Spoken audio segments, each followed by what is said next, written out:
ശരിക്കും റെട്രോ ഡാൻസിന് വേണ്ടി ഡിസ്കോ തീം ഒന്ന് പ്രാക്ടീസ് ചെയ്തത്, ഒന്ന് ഏറിപ്പോയിട്ട് താഴെ വന്നപ്പോഴത്തേക്ക് കാല് ട്വിസ്റ്റ്. അതായത് നമ്മുടെ ഇപ്രാവശ്യത്തെ സ്കെഡ്യൂളിന്റെ പ്രാക്ടീസിന്റെ ഇടയിലോ? അതെ.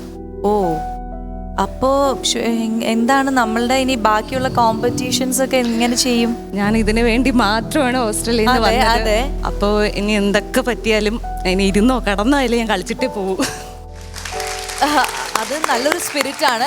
പക്ഷെ ഈ ഒരു ഫ്രാക്ചറിന്റെ എന്താണ് ഡോക്ടർ പറഞ്ഞിരിക്കണേ? കാരണം ഇപ്പൊ റീസെന്റ് ആയതുകൊണ്ട് അവരെന്തെങ്കിലും പറഞ്ഞിട്ടുണ്ടാവുമല്ലോ. ഇത് ലിഗമെന്റ് ഫ്രാക്ചർ ആയതാണ്, ചെറിയൊരു പൊട്ടലുണ്ട്.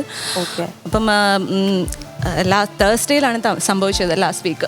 ഓക്കെ. അപ്പം അത് കഴിഞ്ഞ് വന്ന് വീണപ്പോൾ തന്നെ സ്വെല്ലിങ് തുടങ്ങി. അപ്പം വീണപ്പം വിചാരിച്ചില്ല ഇത്രയും ഹെവി ആയിട്ട് വന്നതാണെന്ന്.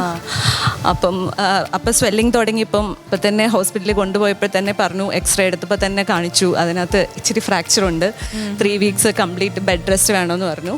അതെ അതെ. അപ്പം പ്ലാസ്റ്റർ ഇടാൻ പറഞ്ഞപ്പോഴത്തേക്ക് ഞാൻ സമ്മതിച്ചില്ല. പ്ലാസ്റ്റർ ഇട്ടിട്ടില്ല.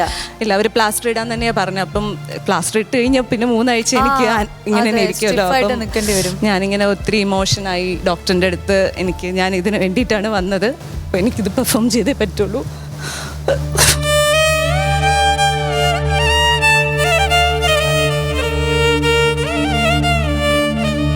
വിദ്യ, ഞാൻ ഒരു ഓപ്ഷൻ പറയാം.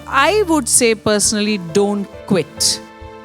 ഓക്കെ, നമുക്ക് വേണമെങ്കിൽ കുറേ ഇത് വെച്ചിട്ട് നമുക്ക് കുറേ കളിക്കാം.